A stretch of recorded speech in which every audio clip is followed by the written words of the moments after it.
Welcome back to the Telosive EV podcast, ladies and gentlemen. We have 3/4 of the panel for you today. I guess usage rates for Nick were incredibly low, so we deleted that part just for this week's episode to get it to you on time. But how are you guys doing? Doing all right.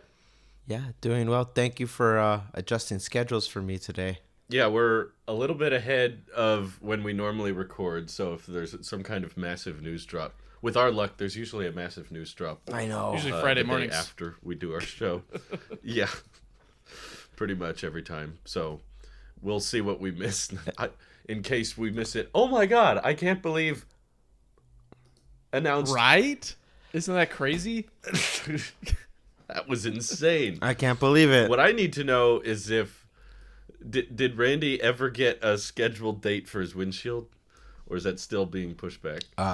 No, I do got a scheduled date. As of today, it is. Is it a hard date or a soft date again? No, I kind of realized nothing's definitive. The Tesla app runs on Elon time, so yeah. It does. June 1st. June 1st, okay. It's not bad. Actually, that's Okay. That's around the corner. as of recording this, that's 6 days away.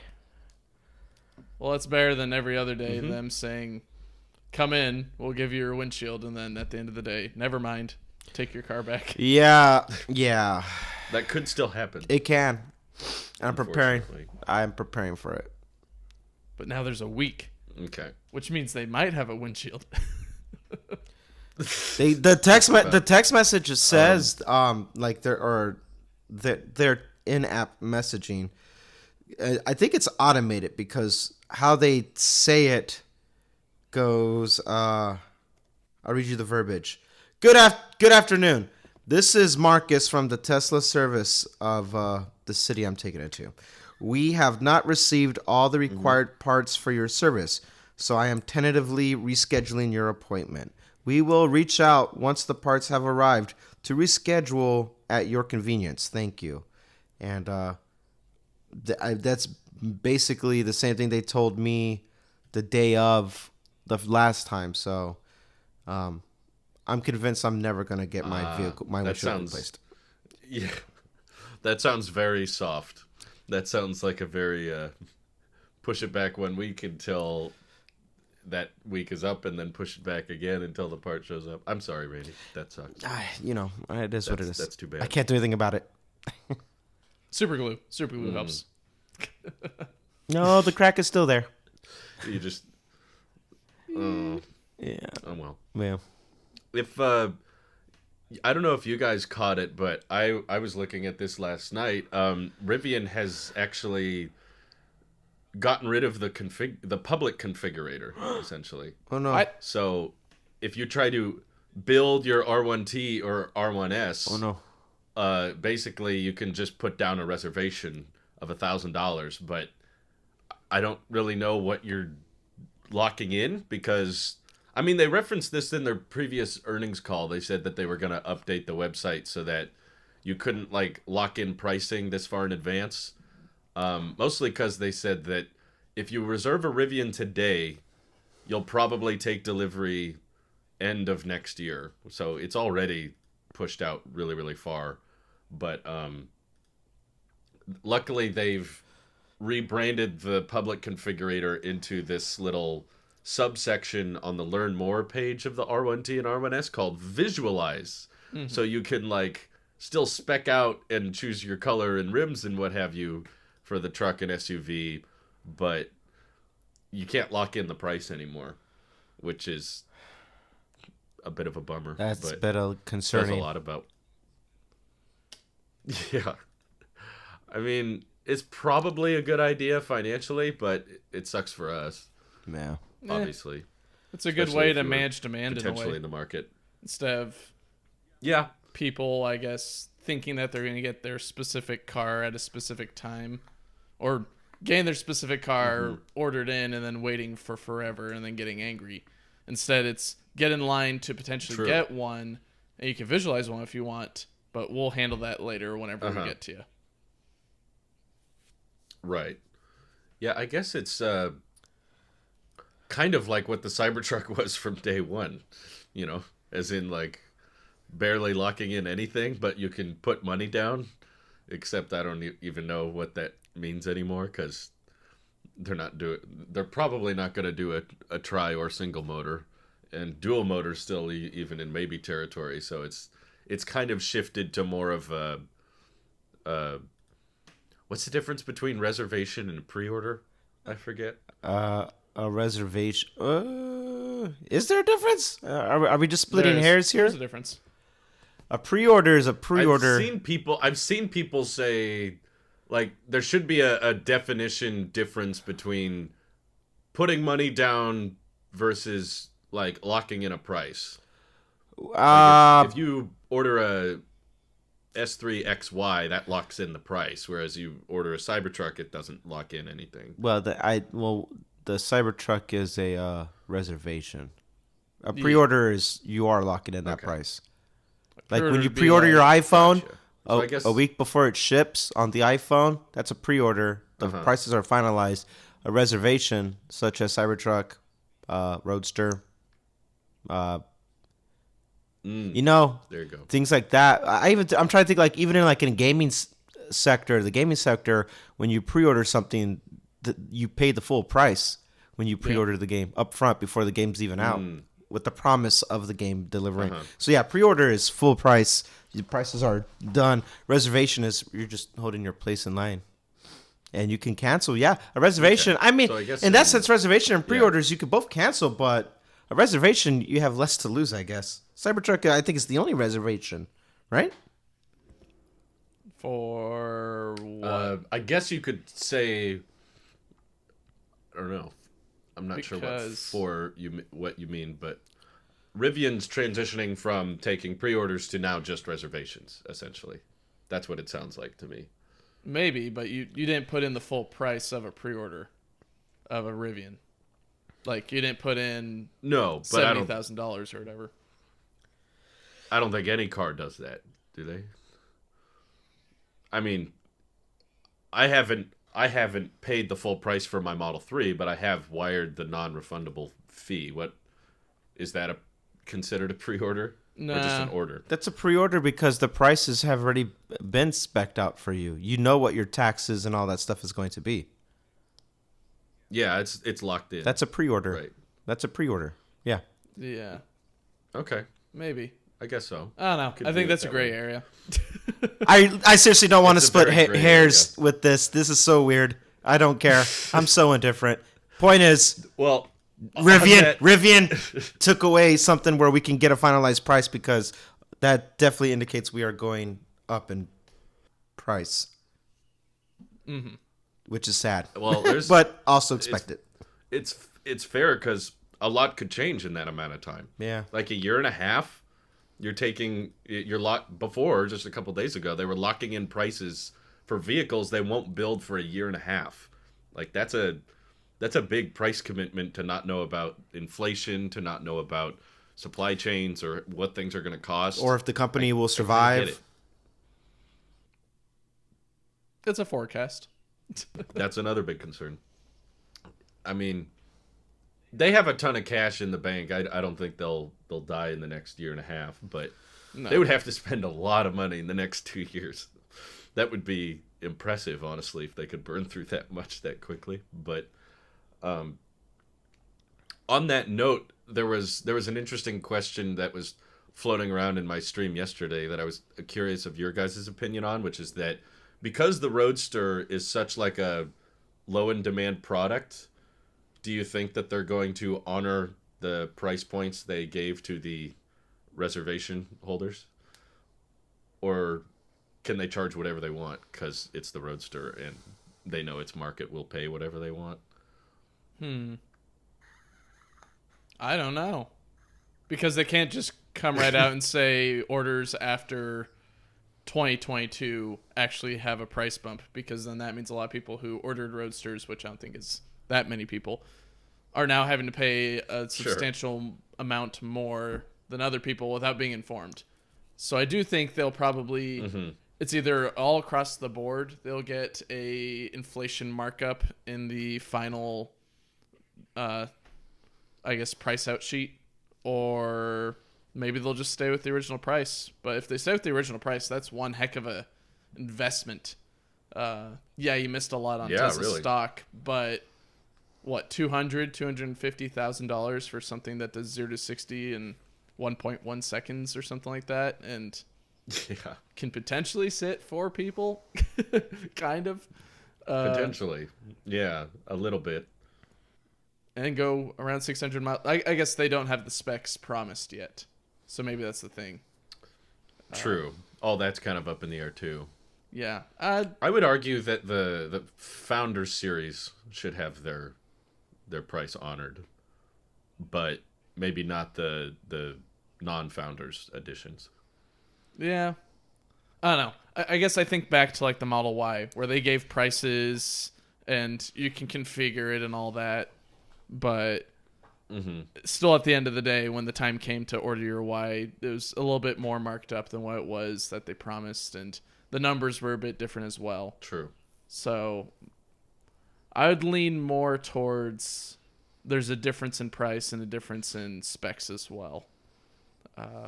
Not by much, though. I don't think it's going to be... Yeah. I don't think it's going to be like 300,000 or whatever. Okay. Or maybe it will. It's a reasonable assumption, I guess. Maybe 275. How about that? We'll split hairs. 275. Yeah. What about you, Randy? That's fair. What's your guess, Randy? Did both Founder Series and the Reservation, did they have to wire the full cash up front? Only the Founder Series wired $250. Okay. Whereas if you got the non-Founders, you had to wire just 50 grand. No big deal. That's it? Just 50 G's. Yeah. Very affordable. Yeah, I'd say Founder Series should be locked in for doing what they did. And the regular Roadster can be, if it needs to adjust in price. But I actually kind of like what Mike was saying. Adjustment in price, but the price adjustment also comes with updated specs as well. So it's 2022 right now, and we won't get anything to at least next year. Yeah, right. 2024. Maybe. 2024, Yeah. which Right. means it's really 2026. So by then, it just lifts off into space. So, yeah. Oh, man. Yeah. Yeah, it's hard to imagine, especially when they're more interested in talking about robo-taxis at this point, and they just keep saying, oh, yeah, we'll get around to that next year. It's like, are you even going to care about Roadster by the time your 2024 rolls around? They're hoping to start building robo-taxis and probably moving away from the consumer model, but it's one of those like side project things that I think could take so little of their time and would get so many people off their back. Like, it's just brought up and complained about so much, and I feel like compared to the Cybertruck, which is incredibly battery heavy, and the Semi, which also requires a crap ton of cells, the Roadster's going to be like very, very... It could be as low volume as they want it to be, essentially. Like, they could choose to do a couple dozen a month if they feel like it, and then just say, we have the fastest accelerating car in the world with all these insane specs, and it's beautiful and people want it, but we don't need to build it at high volume. So it's just not going to eat into their cell supply chain much at all. So that's why I say if you had to spoil your audience a little bit and just detract from the mission statement a tad and say, hey, you know what? We're actually going to deliver on something that we said we'd deliver on. That would probably be the easiest, to just have a little Fremont line going. Maybe hand-built mostly or something. But each one is blessed with Elon's kiss. Tesla's going to Tesla. And sends it out to the wild. Yeah, I guess he'll be in California a lot more, signing all those. Yeah, I'll have to sign each one. Or build it in Texas, I guess, but they're pretty busy there already. Yeah. Do you think it would come with FSD, or is that still going to be a $12,000 upcharge on a 300 grand car? I don't know. Will it even I be think- 12 grand then? It'll probably be up to like 20 grand by then. I could see a case where it's included. Okay. Only because there's just been such, I don't know. Nah, it's free money. It's free money. They won't do it.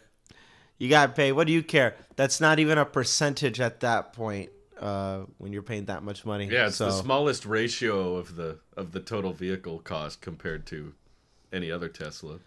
There's just going to be that one guy doing FSD beta videos with his Roadster.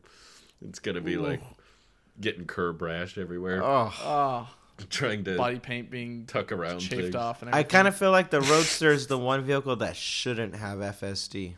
That's not its purpose. Its purpose is to be a sex symbol. That sounds crazy, but I agree. It's like you do not buy that thing for it to drive you. That's right. No. That is not what it's for. You want to drive that thing anywhere, everywhere, at all point. Yeah. It's a crime. I guess it could be a good. It's a crime not to want to drive that vehicle. Like, ew, I don't want to touch the steering. No, you touch that steering wheel. You're manning one of the most powerful vehicles out there, street legal, and it represents Wheel. everything. Yeah. Yeah, it represents everything Tesla, and yeah, that's a vehicle that shouldn't have FSD. Out of principle. Out of principle alone. Yeah. Yeah, those cameras are got to be kind of bizarrely positioned too. Have you seen? Do you know where the side cameras would go on the Roadster? Well, it needs. Did they show that? It needs what's it called, the side mirrors, because the prototype doesn't have it, Oh, true. or at Prototype least didn't the have renders. it. Yeah. I don't remember. I'd have to look at my photos if it had. I think it didn't have it. So That's because it's no self-driving, Oh, see? there's like a. Yeah, exactly. Meant to be driven. That's right. It has like a little intake on the side. Maybe they could stuff it in there. but It doesn't yeah, drive you. You don't even drive it. You ask to operate it, and it decides if it will let you, if you're worthy. You ask permission. You ask permission. If can I drive you? Constitutes Yeah. if you're ready. If you walk up and the It door looks doesn't at your open, face. keep walking. It analyzes your face for your driver score. And if your driver score is over 90, then you cannot drive the car. It has to be below 90. It's the only way. Oh, that's too easy. You have to hit the hard braking and okay, below 60. All right. You have to be an aggressive. but it can't be below driver. 30. It has to be between 30 and 60, or else. It has It's to very have specific. the right amount of naughty, while also still Just the being right good. amount. While also still It feels being legal. like Elon's range requirements of like it can't be below 250, but it also shouldn't really be over 400. It's like that's it. Those are the only range numbers we offer. Ever. More than that's unnecessary. Less than that's unacceptable. So there's their standard of excellence. I'm just interested in seeing what it looks like now, or at least what the designers think it will look like at this point. Just because the yokes probably changed just a tad bit. The center console is likely changed Yes. from the weird arch to the screen. Mm-hmm. And probably, of course, I don't know. Well, it could probably take the same approach as the Cybertruck, or it should, with the door button. And then I think it'll probably have side view mirrors. So it'll look a little bit different. Legally, at least. Yeah. Mm-hmm. Easily removable, though. Trying to visualize the mirrors. They'll just be magnetic on the sides. But yeah, the OG Roadster, not the OG Roadster, but the prototype V2 Roadster still has gear stalks. Tiny little paddles behind that yoke. They're very simple, but it's funny that not even the Plaid Model S has those anymore. So I'm sure they could tweak it. Well, I don't quite think a this bit, site but, has been open, you would- or not open, but updated since 2017. So No, I don't definitely doubt not. that there's been a lot of changes that we haven't seen yet. I don't even see a side repeater. Is it like in the air intake? Because that's the only place that's the only place I could imagine it. Yeah. But with the screen all narrow in portrait like that, I wouldn't be shocked if it just doesn't have one. At least on the prototype, they didn't see a need for one. But it would be nice to have a update presentation next year before they go into production, to just have like a let's go over the changes. Randy's like, Drew, stop wishing. It's not happening. It's not happening. No, it's not gonna happen. You think they'll cancel it entirely? No, I just think that they'll do what like Apple does and just pretend it never happened and just release it when it's ready, type of a thing. Completely avoid talking about it. Universal control over again. That's what it feels like. It'll come when it's good and ready. People are more focused on Cybertruck and Tesla bot and Texas this and cheaper that. Roadsters is, it's definitely a status symbol, but it's not a priority. We know it's not a priority for Tesla. That's not going to make them money. It's kind of like the least, the lowest priority at Tesla right now. Yeah. Oh, yeah. You can't get lower than the Roadster, Anything that looks... which is a shame. But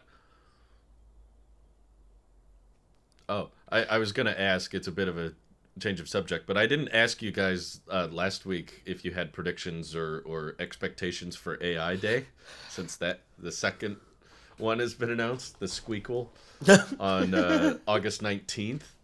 Squeakle. But if you had final thoughts on the last subject, you can wrap those up. No final thoughts.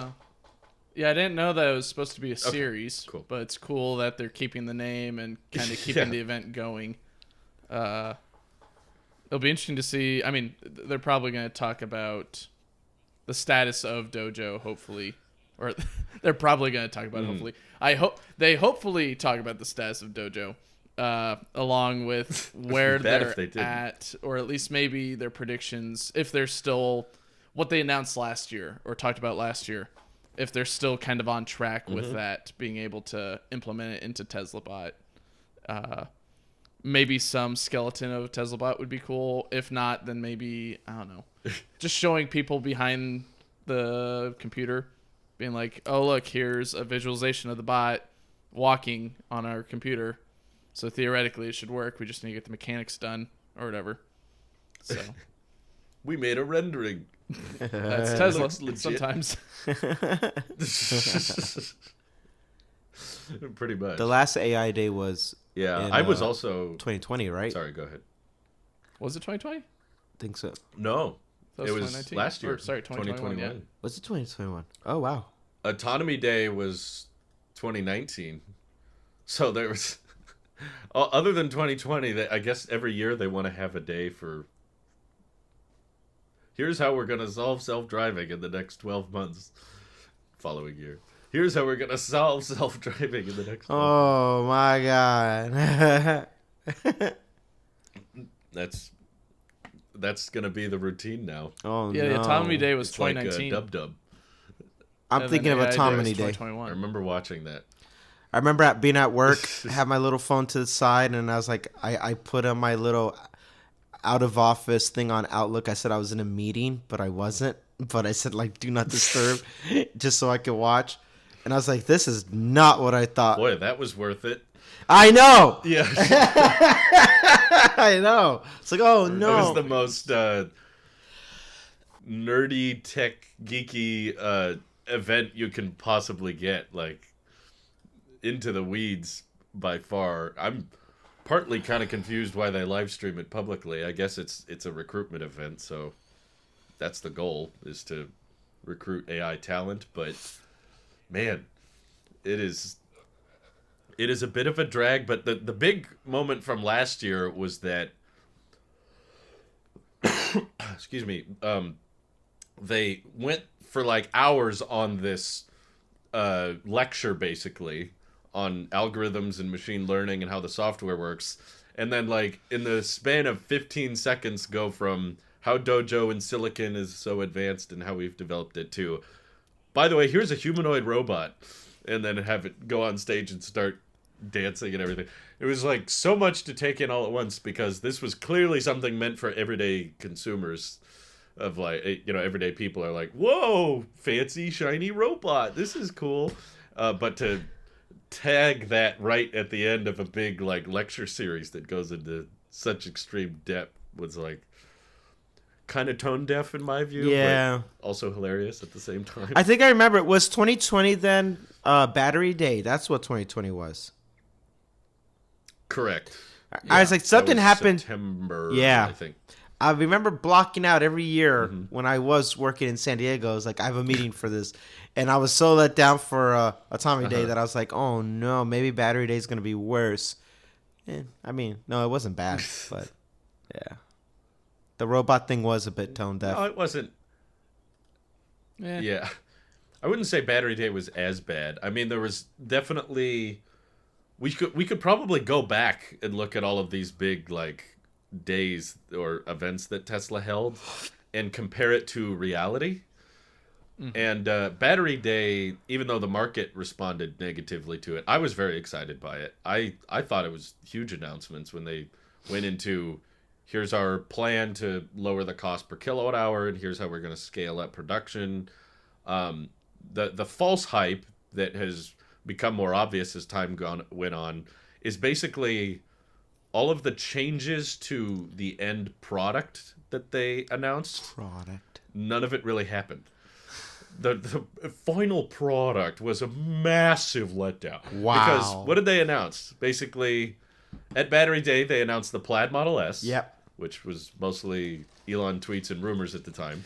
And they said it would have over 520 miles of range, and it would do a quarter mile in under 9 seconds, and all of these great, insane numbers. They didn't unveil the new design. It was the same old Model S, but they were just like, this new Plaid is going to beat the Lucid in range and be the most accelerating car, fastest accelerating ever. And then they also said, in the next 3-ish years, we're going to make a $25,000 passenger car. So some people called it the Model 2, some people called it the Compact or the Tesla Q, whatever you want to call it. That also doesn't seem to be really up for discussion anymore. It seems like that vehicle has been replaced with the Robotaxi, and Tesla's logic is, well, it will be so affordable to ride in it that you won't need to buy it. Like, you'll just ride around in it everywhere you go. And, of course, it's not going to be ready next year. I still think the Model 2 or whatever is still coming. It's just the future, the long, distant future on the horizon is the Robotaxi, whatever it's going to be, if it's going to be a toaster or whatever it's going to look like. But at least in the next... autonomous toaster. Yeah, 5 or 10 years, I do think that the Model 2 will come out. Just because Tesla still needs to make cars. At some point, Elon won't be the CEO or the Techno King or whatever. But they'll still need to make some product. True. They can't just say, get in a Robotaxi. There's still going to be some transitional period.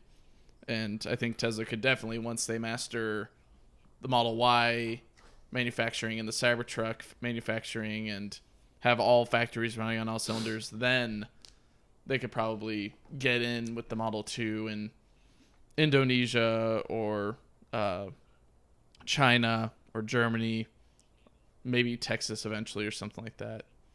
And did I say Indonesia? India? Either or. But I do think that's still on the horizon. Yeah. Well, I don't think it's completely gone. Yeah. Okay. I might come back to that because I have some follow-up points, but before we move on, it points to the concept of Battery Day not living up to what they laid out. Because the other point was that 4680s would allow for better range or better efficiency or weight savings with the structural pack, and that was a lot of the motivation for me to not buy a Tesla back after we watched Battery Day. I was like, well, I want to wait for those batteries. I want to wait for the cheaper models to come out. And obviously that didn't happen. And now 4680 Model Ys are hitting streets and the range is lower. The weight isn't that much better. The efficiency isn't that much better. So it's like Tesla has these big events that garnish, I guess, a lot of attention or get people to apply, but we probably shouldn't hold much weight in what they say even at the presentations when Elon isn't talking, because even the stuff Drew Baglino went into doesn't really translate to the end product. It's mostly just better margin for Tesla. I think this is a good exercise of the mind of it's never a good time to wait, because none of this stuff is promised ever. And obviously I think I'm speaking through a certain bias of my own experience here. I'm really glad I got the Tesla when I did. Just, I don't care if I don't charge it to 100% every day. That does not affect my life remotely. And seeing me trying to spec out something like that today, I'm like, oh. And then the wait times, Drew, do you remember me stressing? Like, I have to wait a week? Like, I was agitated. I was so agitated. I was like, oh, a week? Why can't I just go? Very vividly. Yeah. And like, oh, sorry guys, next podcast I'll have some. Like, I was genuinely upset. And like, how foolish we were. And they had no idea how nice we had. Oh no. So, my advice to stuff like that when it comes to presentations and trying to hype up PR or recruitment or not specifically Tesla, but more broader like relevance of anything, is don't buy hype. It's very hard. I know it's easier said than done. It's very hard to resist something you're passionate about. And this is coming from an Apple sheep, right? But I think you have, especially if you're putting money like that into a vehicle that you plan on buying, you have to make a judgment call. And now, Drew, since you are a Model 3 reservation holder, you're glad you did it when you did it, seeing what happened afterwards. And people today, if they have money today, are going to be glad they did it today instead of waiting 2 months from now. There's a give and take, thinking that like I want the latest and greatest, but I think more so reflecting on those announcements like Battery Day and stuff like that. I think more so now, this is the strongest evidence of diminishing returns based off of your time. But when you factor your time into like, I'm in the market, but I think I should wait, is a terrible lens to look through things of, because tomorrow's not promised. Chip shortages are a thing, and the pandemic, and like tomorrow's not promised. And if you're able to make an educated decision, or educated enough off of your buying of an EV or a Tesla or anything, like this is obviously applicable to Rivian and Lucid or anybody else who's in the market for anything else. You have to go off of the information you have right now. Don't just like, maybe I should wait. And I think Battery Day, when it happened, I was getting FOMO. I was like, man, I wish I waited. I really did. And then I was like, oh, no, never mind. I'm good. Like, that's what I wait. Yeah. At that point, I was like, oh, and then looking at the numbers, the 4680s, I'm like, oh, no, I have a better valued vehicle for what it is. And that's putting FSD to the side, right? Just drop the $6,000 FSD that I had. Sure. I have a better vehicle. And I'm like, oh, okay, so maybe I don't have USB-C or the updated console. That's not why you buy the vehicle, Like, that's not what the purpose of the vehicle is. Those are deal breakers. We all share the same UI with the interface. We all share the same infrastructure with the charging station. Display. Oh my goodness. The seats are the seats. The steering wheel is the steering wheel. So the moral of the story of all that is to say that anybody in the market for anything, vehicles, whether it's Tesla or alike, whether it's any tech product or alike, something that has a high turnover of the next model coming out, don't wait for tomorrow's tech, because there's always a lot of promises. PR is the thing where it's like, hey, I'm going to promise you the world because that's what we're striving for. And if we miss the margin, at least we still got somewhere different. But your expectations, you have to just learn to, you got to tame those expectations a bit. So when you're ready, make those decisions, make those purchases. I speak for, if Nick was here, I'd be saying the same thing about his Model Y reservation, getting the performance, because I know that he's entertained the ideas like, man, is this the right idea or not? He's battled that conflict. And I tell Nick, I'm like, hey, man, did you plan on getting a Model Y regardless as a placeholder? He's like, yeah, just the gas and this and that. He has his reasons. I'm like, then you're doing what you have to do with the information you have right now. If you're just killing time, well, then that's a judgment call. But if you knew you were going to get a Model Y, why wait? You're already waiting. Both you and Nick, Drew, you guys are waiting. So why wait longer when you're ready? So yeah. For the record, you said I was happy I ordered what I did. I wish I would have ordered sooner, to just be completely transparent. And I've been incredibly tempted to go with a used Model 3 in the past week. Looking at used inventory because there's trips and plans we are trying to set in stone, and when the car is ready is influencing that a lot. So I'm not looking forward to the estimate getting pushed back further, and literally the estimates were pushed back the day we put in our order.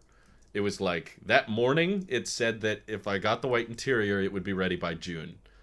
And then we talked over it and we were like, okay, I think today's the day. Let's do it. Let's put in our deposit. Deposit, that's the term. But we were so ready, and I got the equipment. I got the camera ready, and I was going to screen record the laptop and everything.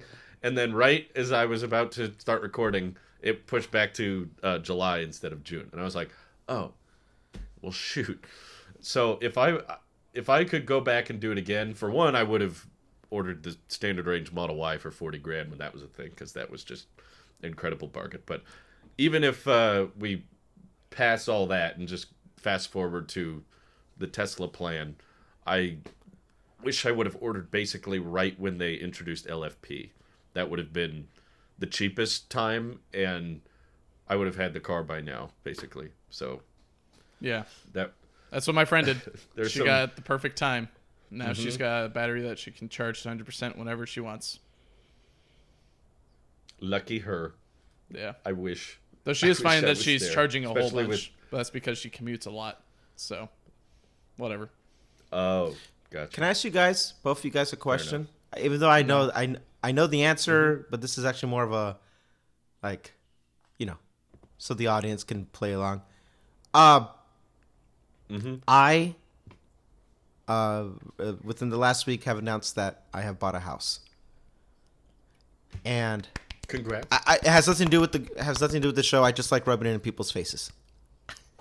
Consider me annoyed. I'm joking. Consider my face rubbed. Yeah, I just like to. Yeah. No, I'm just kidding. Part of the process right now is that I was looking at my electrical. You see where I'm going with this? Oh, yeah. I get it. Yep. Should I do it? Wait. Do you want to install solar a wall connector? What do you want to do? I'm thinking about I don't want to be a hypocrite because I like my 110 that I use daily, but admittedly, I kind of want to install my own. I want to get a Tesla charger. Actually, I want to wall connector. I want to get a wall connector, but I also want to get. I definitely want to get the wall connector above anything else in the lineup. Okay. I do want to get like the battery as well, the power source and stuff like that. The power wall. Oh, power wall. You have to get solar with that. So here's the thing. I noticed that nobody in the community has solar, and I don't know if I'm too early in the process to know if I don't see why I wouldn't be allowed to have solar. but I don't know. But I'm not opposed to getting solar. I guess where I'm to go completely, like, I don't not independent with electricity, but just to have what I call a smart house. Like, it's not smart based off of, cameras and Ring doorbells or Wi-Fi garage openers. I'm just like, having the ceiling or my roof, having the roof like completely like solarfied if possible, having the wall, having the wall connector. But that's me just dreaming big, okay? Like, I don't think I would get most of that. But let's tame my own expectations here. The wall connector. I was looking at my electrical, and I have more than enough juice to get a wall connector, and I would feel like a hypocrite if I did get one, but I want one. Just because it looks pretty? Or do you actually think you'd use the faster charging? I think I would use the faster charging because I think my lifestyle will change wholeheartedly, in the sense that Brittany doesn't take the Model 3 hardly ever, even to work and back, because the charging time it would take to get it back to at least 60%, and that would be enough to admittedly about 50%. It would be trying to be loose with the number. It will take about somewhere between 40 and 50% to go from here to her base and back, because it is a bit of a drive. Okay, it is a big drive, and I told her, take the car. Like, just you would get more use out of it than me with these gas prices. But then we factor in, it's like, yeah, but the 110 is just too slow, and I'm like, it is. So this would adjust that. Interesting. The 210, the NEMA 210 or the 225, I don't have, based off of this floor plan, I don't have an accessible plug that I can get it to. For example, the washer and dryer is now upstairs, by the bedrooms type of a thing. It won't be in the garage. So I can't just swap plugs out anymore like that. So that's something I have to consider as well. So if I have to make accommodations to my electrical, then maybe the wall connector. Am I wrong? I would say my buddy recently got a new house, and there was no washer plug in there. He's like, should I put a 220 plug in here? Because, electric vehicles are kind of on the rise and all that, and maybe I'll get one day. I'm like, even if you don't get one, having a plug there, I don't think it's not going to increase your reselling point much, but it's going to be a very good selling point when potential, not customers, but people who want to buy your home later, people are in the market. If you're going to sell your home later, they're going to look at that and be like, ooh, we could charge our car there if they have an electric car. If not, then it's just another plug that they can use for something else that runs on 220. And maybe they don't use it, but even so, not too many outlets in a garage are used constantly, and there's a whole bunch of places for plugs anyways, especially mine. So I'd say just baseline, definitely get the 220 plug and order a $400 wall connector or whatever, just so that way, one, if you sell the home later, which you probably will, because it's Virginia. He's not wrong. I would say it's a good selling point. It's a good way to say, hey, if you have an electric vehicle, here's a good benefit. And I think you could take the Tesla wall connector off after the fact. So you could just take it with you, and then there's a 220 plug just waiting there for the next person. Or you could use it as a small selling point as well, as you can charge your Tesla here if you have a Tesla, or if Tesla at some point includes adapters from the Tesla plug to a CCS or J1772. You can. I think those exist. They exist. Someone told me they already make those. I just don't know if they're. I'm not sure if Tesla makes them, but I think I've seen those somewhere. Let me try to find. To that point, Mike, my current tenants that I have in San Diego, they're older. I think they're like they're older working class, like in their mid 40s or so. And I found out that they have an EV as well. And I was like, first thought, I was like, man, I wish I did have something there to help with for them to help with them, because I always wanted to future proof my San Diego property to be like, if I'm renting it out, like, hey, this is future friendly in the sense that come plug your gadgets and gizmos. So I asked the property manager to relay to them, just in case they didn't know or not, like, hey, here's what I did as a cool stopgap in between, because I don't have the electrical. I'm capped out. I couldn't do anything more, and I told him to relate to them, hey, use the garage dryer. That's what I did, but you have to get a different adapter, the 3-prong, not the 4. But this is what I used, and it did me wonders. He relayed the information, and then the property manager got back to me like a couple months later, and he was like, hey, they really appreciate that. They ended up doing it that way. I was like, cool. So I wanted to help him out, just because, like, a fellow EVer was like, and I was like, so tell me, what kind of EV do they have? But then when I went to San Diego on my vacation, I went to just, go look on the property from afar. How's it doing? I, went by, and I was just like, a Volt? No, I'm just kidding. They didn't have a Volt. Like, never mind. Upcharge it. Unacceptable. Volt. They stopped servicing those. It's not worth it. No, I'm just joking. Yeah, I don't know what they have, say, but I think that idea. Not a Tesla. No, I don't know. They weren't home when I drove by, but I would say that anything that I could do, that if I have an impact on a property, I would like to kind of future-proof it in that sense if possible. But again, I feel like I'm being a bit of a hypocrite, because I'm over here like, that 110. How could you not include the 110? Because I use it all the time, and I'm over here like, yeah, I'm not going to use it anymore. I feel kind of jerkish. No, it's not jerkish. You still used it, and you still probably would take it with you on a trip. Yeah. So you can argue that it's still useful. I've come around on the subject more just under the fact that we now have confirmation from Tesla that it was a supplies were limited issue, because they pushed back delivery dates when you wanted to include it. So I still take issue with Elon saying usage rates was low, so that's why we got rid of it. But if the argument was we can't deliver as many cars if it's just bad data. So I think they made the right call if the issue was legitimately we were short on connectors, which it sounds like it is. But I also just think you could probably save money if you just went with the NEMA 1450.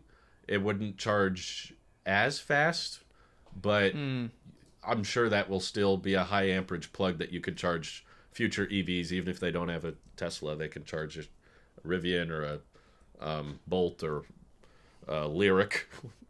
We mentioned the Lyric. Hey. You're welcome. There. You can To charge that one person. There you go. Should we talk about the Silverado EV as well?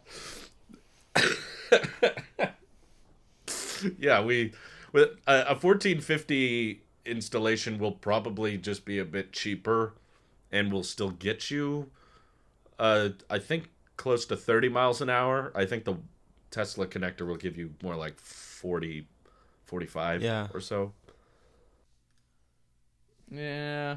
Which is, if you can justify it by like saying my wife will drive this car more and save gas by being able to charge this quicker, then I would say that's worth it as a cost-saving measure. If you see yourself driving the gas car less by going with the wall connector, then you could justify that cost. And sure, I did look it up. They're available everywhere. There's tons of Tesla to J17 plugs you can buy on Amazon, or Home Depot has them even. Yeah, they're around. So even if you leave the wall connector there and you don't take it with you, you can still charge non-Teslas with it. It still works. So, oh my goodness, I don't think you're hypocritical at all. Okay, I think it's totally fair. Why does Home Depot have it? I don't know, but I just looked it up and it says in stock at Home Depot. That's what I'm looking at. Right there. Why does Home Depot have this? Anyways, I think it's a good investment just in general, Randy. Whether you whether or not you go for a wall connector, I think installing a 220 plug is a good idea. I think that should be the standard for most homes built these days. That plus including solar as well, or maybe just including the potential for solar for many. Only because that's where society's going. There's great incentives and great tax breaks. It'll probably help on a lot of projects that are being constructed right now. Mm-hmm. But in your case, I think I'm I guess transparency on my end. I'm thinking about installing a 220 plug in my garage, only because I finally ran out of supercharging miles. Again, thank you to all of Drew's viewers that used my code. That lasted a while. But yeah, it expired, was it 2 weeks ago when I went up on my road trip? Or 2 weeks. Tiny road trip, I guess. On the way back, I finally had to pay money. Or it finally gave me a number for the cost of supercharging. I'm like... How dare they? I know. That is so rude. Now I'm doing all the cost calculations, which I should have done it way before. But now it's like, okay, maybe it's not a bad idea. Because I already have the wall connector. I just don't have the plug. Right, you do. So... I still have 1,500 miles. Nice. Yeah, I'm going to burn another... He's not driving as much, I think. No. I'm going to burn another few in the next day or so. But, yeah, I guess, going back to it... That was so nice when it was there. It was so great. But going back to it, I think it's a good idea just in general to get the 220 plug. And then whether you want to save money and get the NEMA adapter for your mobile connector, or if you want to spend $400 and get the wall connector, then you can get a cool faceplate with your wall connector to match your Tesla. And then wrap it green as well. Get a green, midnight green faceplate, yeah. I looked, they don't have it. Could have the Randy charger. What if it shows up? Make it. What if it shows up on like the map that people will come to my house and try to supercharge or something? What? That's not how that works. It's like a destination charger. It's a destination stop, yeah. That's only if like you have the wall Here's a free connector charging pedestal stop. outside or whatever. I remember Then seeing a people video on YouTube where some lady pulled up to this person's house and she was trying to charge her car at her house. She goes, "You can't be doing that." It's like, listen, I have a Tesla and I get to use it too. It's like, no, you don't get to use my... It was a very interesting... I think it was like Karens of Tesla or something like that. Jeez. It was weird. It says Tesla on there. Yeah. That means I can charge here. Did you see it, Drew? I know the one that you're talking about now. Recall Yeah, what I think it I was. saw It was that some one, weird yeah. like home security cam footage. Yeah. She was just very confused Dun, dun, and totally dun. uninformed on the matter. Man, That was hilarious. I forgot about that. For the record, I would not recommend you get solar, though. Yeah. I don't think it's worth it if you're going to be there for the short term. And it's not... It's worth it if you're going to be in a house for a long time. Yeah, it's not good for reselling the house in the next few years because you're not going to make the same money back. It's going to be a very small increase on the house's value, but it's not going to be a crazy big one. So that's why I don't have solar. I would like it, but it costs too much. I don't have any money right now. All the money's gone. All my money's I gone. wish Tesla would put solar on my roof, but they don't offer that because my roof is metal. Oh no. They said no. You can't just put some cheap shingles that you found in the trash on there and be like, look. Just like unroll a bunch of shingles. See, it's a shingle roof. Put whatever you want up there. Then they come in, they start yeah, they drilling in changed solar. the Wait a Powerwall sec. rules. Wait a minute. Yeah, you can't get a Powerwall by itself anymore. You have to buy the whole... And you can't get solar by itself either, I think.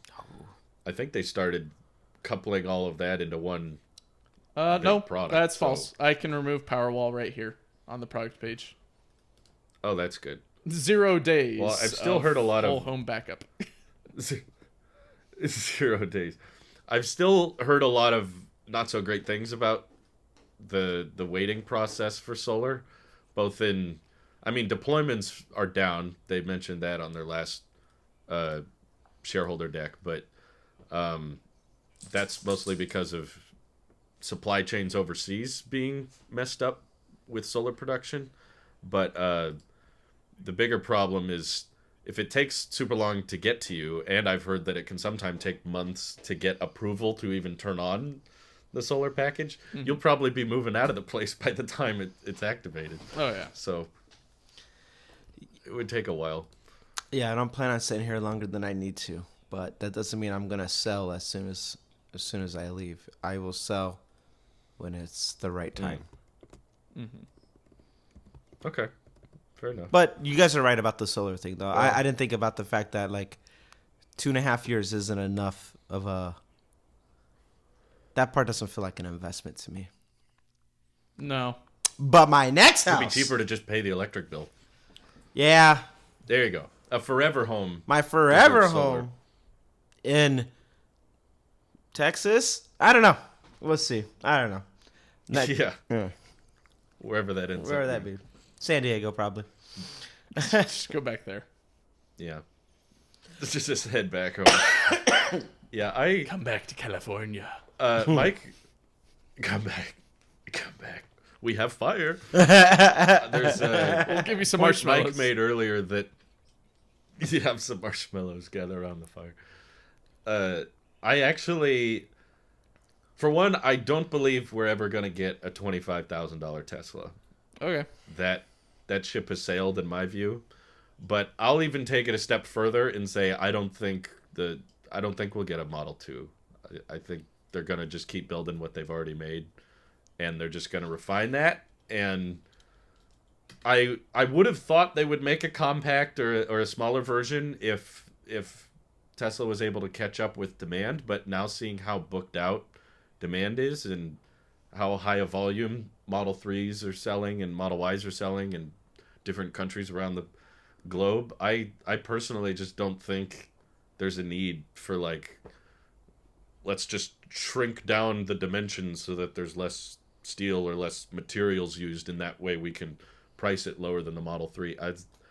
I don't think that's going to save that much. I think it all is just going to come down to how many batteries they can build, and if they can build a bunch of batteries, then they can sell them for cheaper, collect a smaller margin on each one, and they already have super heavy margins, so I could be wrong, but that's my prediction. I think they're just going to continue ramping Model 3 and Y at their existing factories, and they're not going to come up with a new design. They'll just iterate on the Model 3 design. They may modify it a bit more. Maybe in Europe they'll give it a hatchback design or adjust the trunk area so that it opens up wider or something. I could see them changing the Model 3 design, but I don't think they'll have a whole separate tier just for the compact anymore. Well, Yeah. That's my prediction. I agree for different reasons.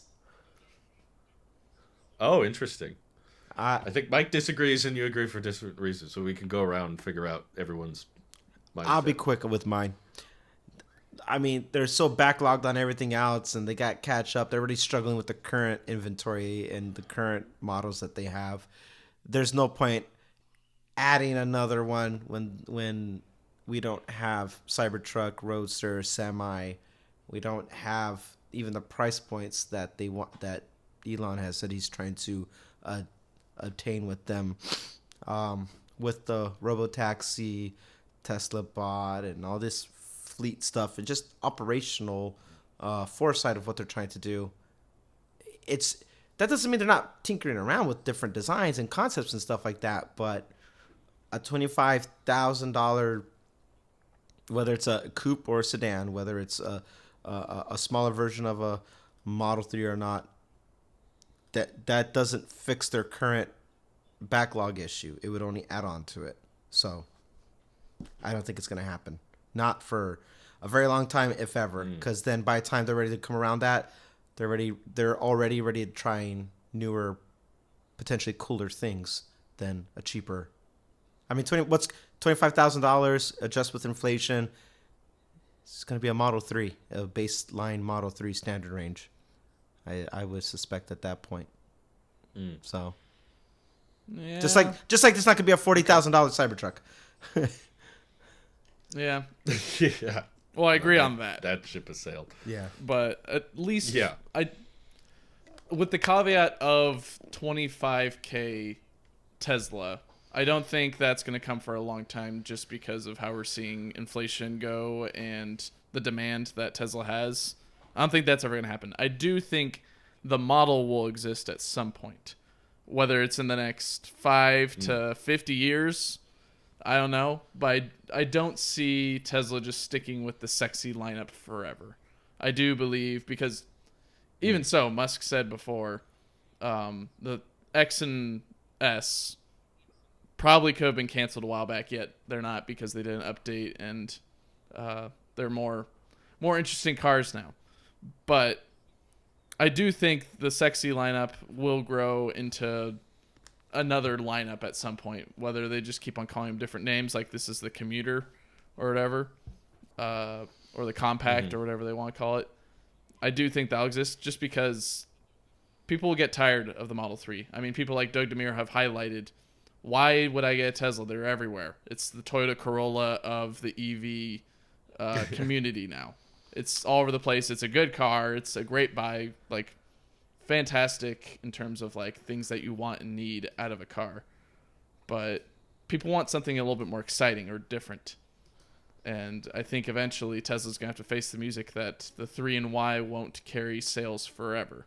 The demand's really high right now, and people are willing to pay a premium to get it. But at some point, people either won't tolerate the price or they won't tolerate the design anymore. They'll want something else. I mean, we already have people saying, when are the 3 and Y going to get a refresh? In which the Y is a little bit too new for that. The 3... I guess it's kind of getting there. So a refresh could happen, but I don't know. I do think, because we're looking at this with the lenses of a United States citizen eye of, these are great money-making cars. They're around everywhere. Why would they change what's not broken? And eventually, I don't know. But other places like China or India would see a great demand from something that's smaller and a little bit more affordable. And they can support that just by how they've developed the infrastructure, at least in China, and how they make the cars. They can afford to make something a lot cheaper. So I think already, they're already selling a whole bunch there with the 3s and Ys. But I still do think that a place in the market exists that the 25K Tesla or whatever, the compact, will exist, or at least will fill, and people, it'll be the new Y eventually, or it'll be the new Y for that region, in a way. And by new Y, I mean it'll be the new moneymaker that Tesla claps their hands at and says, "Look, it's beautiful," and then everyone buys it. Stuff like that. That's my belief. I think right now it's tough because it's kind of like the fog of demand, where we've got a supply limitation and people are willing to pay a premium. But I don't think that's going to last forever. I think eventually supply will catch up, or demand will slowly decrease due to competition with other EV automakers that make something that's somewhat competitive. Do you think it's actually going to be 25,000? I wish that would happen. Because I get what you're saying. Yeah. I get what you're saying about this other thing having to be the new hype machine, but do you actually think it's going to be 25K? In the United States, no. I don't think it'll be 25K. I with where we're at right now in 2022, a 25K vehicle, the only thing that gets close to that is an Aptera, and that's already sacrificed on a whole bunch of things. And it's very niche, and we don't even know if they're going to carry through with that price. Yeah, I don't think they will, personally. But with a 25K Tesla, no. They say they are. I guess to answer your question, Yeah. no. 25K, I don't think is going to exist. Maybe something more affordable than the 3 will exist. Will it be around like 35 or 30,000 possibly? 25 is very aggressive. And it seemed feasible back in 2017 or 2018 or whatever, and I guess 2020, before everything became what it was today, or what it is today. Back when Teslas were under 40 grand, potentially. Back when you could actually buy make one for a less than standard 40. range Y. The best Model Y there was? Yeah. Yeah. Yeah, the best. But No, I don't think a 25K Tesla in the United States is possible in the next. I'm not a financial expert, but I'd say probably the next 5 to 10 years. Which is why I think the next model is probably coming in probably the next 7 to 15 years or whatever. They've got bigger fish to fry. They've got a semi to make. They've got a Roadster to make. Yeah. They've got to expand in other locations. And there's so many different things they could do with the 3s and Ys to accommodate some of the market that they want to cater towards. They can make a all-wheel drive, or maybe not all-wheel drive, a dual or single motor Y. They can make a tri-motor 3. They can make quad motor Model S at some point. They can do a bunch of other permutations and combinations of their models right now to entice some demand. But yeah, I just have such a hard time visualizing a demand problem, as much as people bring that up as like, well, eventually when the demand wears off. And I haven't, like, I remember people saying that before Randy bought his car. Like, way back then there was like, well, they're going to have to do this, or they're going to have to get more competitive once the competition catches up, or once such and such catches up. And now it's even the demand is way worse now than it was when Randy was in the market. And I'm still hearing that. So I would agree that they would need to do a compact, or they would need to do something else to cater to a demographic if we were in a scenario where the sales were slowing down. But from what I've seen, prices have increased and demand has increased. And Tesla has the best margins they've ever had. So in my mind, we still have so long to go, because even if they start catching up on demand, they can just start lowering prices again. Mm-hmm. If we get back to 2020 or 2019 pricing, you're going to get a whole other wave of demand. Like, the number of people in the market who are not ready to buy just because they're not in a good financial place yet. Either they're focusing on their career, or they want to buy a house first, or, they have other priorities in their life, but they still want a Tesla someday. Like, I think that wave is very difficult to measure, and we're starting to see the effects of it. Like, we saw a certain amount of interest in Model 3s and Model Ys in 2019, 2020, 2021. And now we're seeing that climb and increase. And I think it's that word of mouth effect, right? Because Tesla doesn't advertise, but there's more people driving Teslas, so therefore more people are aware of Tesla. More people get inside one and then go, oh, butts and seats. This is a real thing. I like this. Butts and seats. They sell cars. So the more butts and seats we have, the more that delayed demand reaction increases.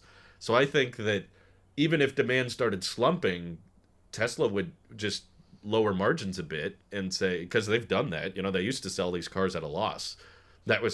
It's hard to imagine, but that was a reality for many of Tesla's early years. Was they were just like, well, we don't want a bunch of vehicles sitting around on our lots, so we lower the price and people buy them, and we don't make as much on them, but that's their mission statement, right? It's all accelerate the transition, and as long as we're delivering cars, then we're doing our job. So after seeing Model 3 become like best-selling car of any kind in Europe, and Model 3 and Y still topping the charts in the US, I'm less convinced that they need a compact in order to address more demand. Like, I think that they can just continue to iterate, or when they get the downtime or the chance, they could switch the Model 3 to single piece castings instead of the complicated underbody, and they could update them with more efficient manufacturing techniques and just continue to lower the price further, because I know that introducing a new model is going to add more complexity and take more time, and for them, they would rather just keep the assembly lines that are already running. And it's boring, I agree, because we've been looking at these same cars for several years, and we want Tesla to mix it up. I want Tesla to mix it up, because I think it'd be far more interesting to see Tesla have like 40 different options, or here's our cyber lineup, and here's our off-roading lineup, and here's our sexy lineup. I would love to see them do that. Their company ethos and philosophy just doesn't seem to support that right now. At least if they do start doing that, it'll probably be long after Elon's left.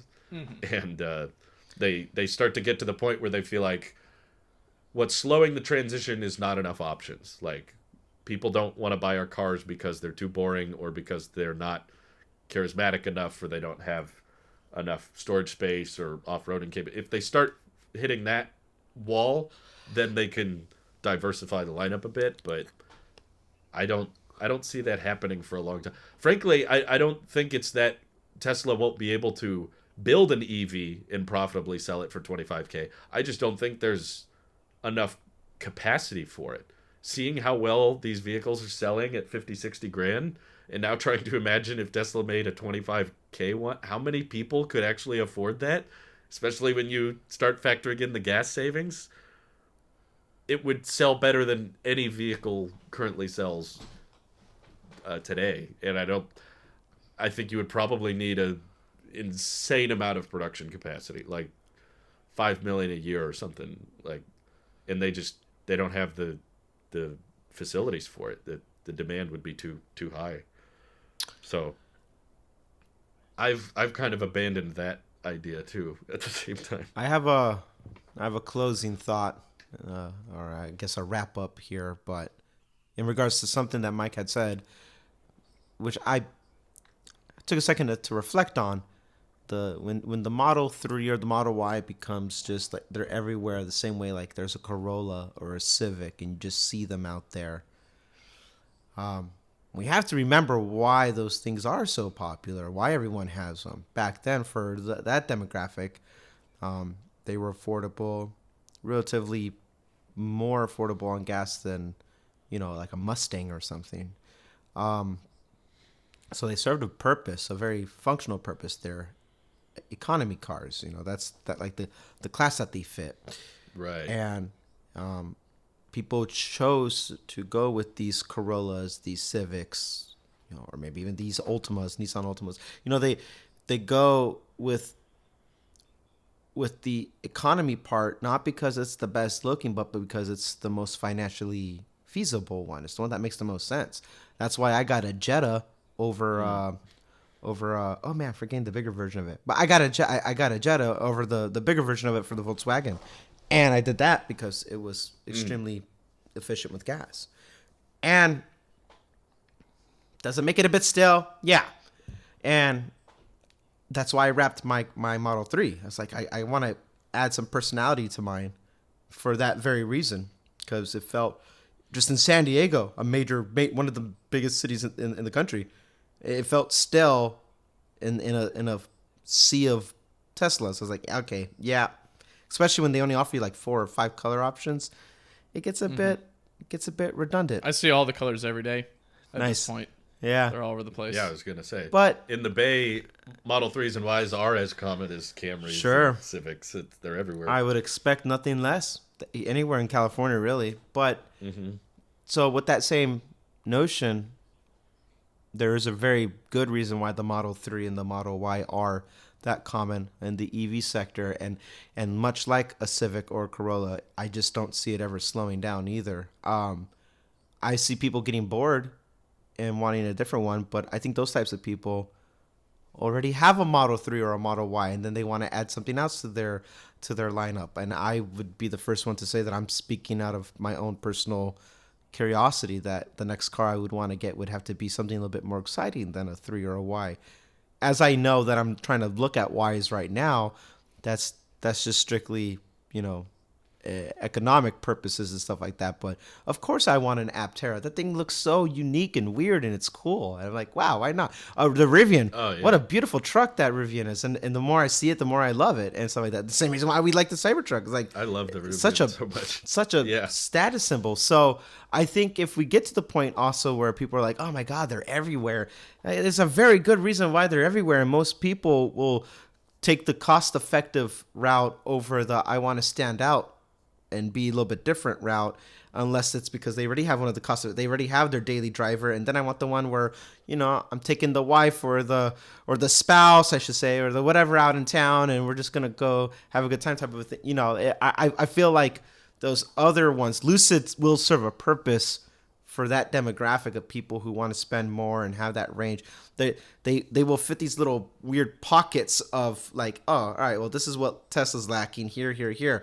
But they're all comparing themselves to Tesla for a reason. It's the one to beat, you know? It's I think I said it before. If not, it's definitely like, it's the standard, like the way everything compares itself to Bitcoin on crypto. It's because it's the standard. So Tesla's the one to beat, and I would make the case that even more boring it gets with it, because it's so common, the stronger its roots are now. The foundation's that much stronger, and Tesla's smart enough to not let themselves get too dry or too boring. You look at the update from Model S, 2014, 2016, when it went to the little bulbous looking front to that 2016. Yeah, to that new up one. It was such a subtle thing, but I'm like, man, that looks nice. Like, it's just a little thing, but it made all the difference, and you can tell if it's a newer or older. Likewise, I think we'll see something refreshed. So and that notion, I don't know if people will ever get done with the sexy lineup per se. And we say it as that lineup because those are the four, but Model S and X are very much at any point could be in the lineup of being obsolete, but they're there as, maybe more symbolic than anything, more because there's just nostalgic, history there that people within the company, even Elon's like, this is part of our history. It's cool to have it here, and it helped them, but those are not the bread and butter. And they're very high margin. Very high. Yeah. I think they keep themselves afloat just by being so high margin, but it's good. I don't want more vehicles to be discontinued. That's okay. Keep them. That's fine. Yeah. For those who want them. They serve a purpose now. They're there. And they can't keep up on demand. They're super backward. People are coming up on 2 years since ordering their Model X and not having a delivery scheduled. So that's a lot of money. That's clearly enough demand for it. So that's everyone's second Tesla. You get the 3 and Y, and then you're bored with it. So then you get the S and X to hold you over. It's more interesting, more fun. At least I've seen a lot of YouTubers do that, but YouTubers are a bad example. Yeah. Don't look at YouTubers as the general market. They're not. Someone on Twitter the other day was like, I think Tesla's in trouble because I saw all these channels that used to drive Teslas and now they're driving Rivians and Lucids. I was like, that's not the market. That's a good sign in general. That works. That's what their goal was. Yeah. That's not the market. Yeah. Clearly, Lucid's outselling Tesla because John Rettinger doesn't drive a Tesla anymore. He drives a Lucid Air, so yeah, they're outselling. Because I aspire to be like John Rettinger. Good on them. He does do good stuff, but any other closing thoughts? All right.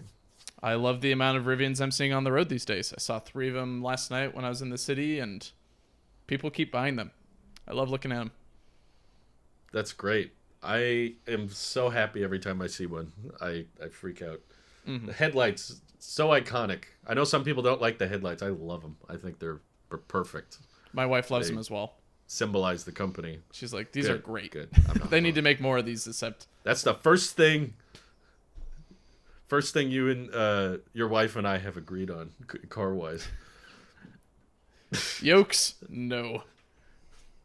Rivian's front fascia? Yeah, big trucks. Yes. Tri-motor versus single-motor Cybertruck? No. Yep. Nope. That's not it. Yeah. Oh, man. Well, thank you all for tuning in. Hope you have an excellent rest of your week, and we'll see you in June. Take care. Bye. Bye-bye.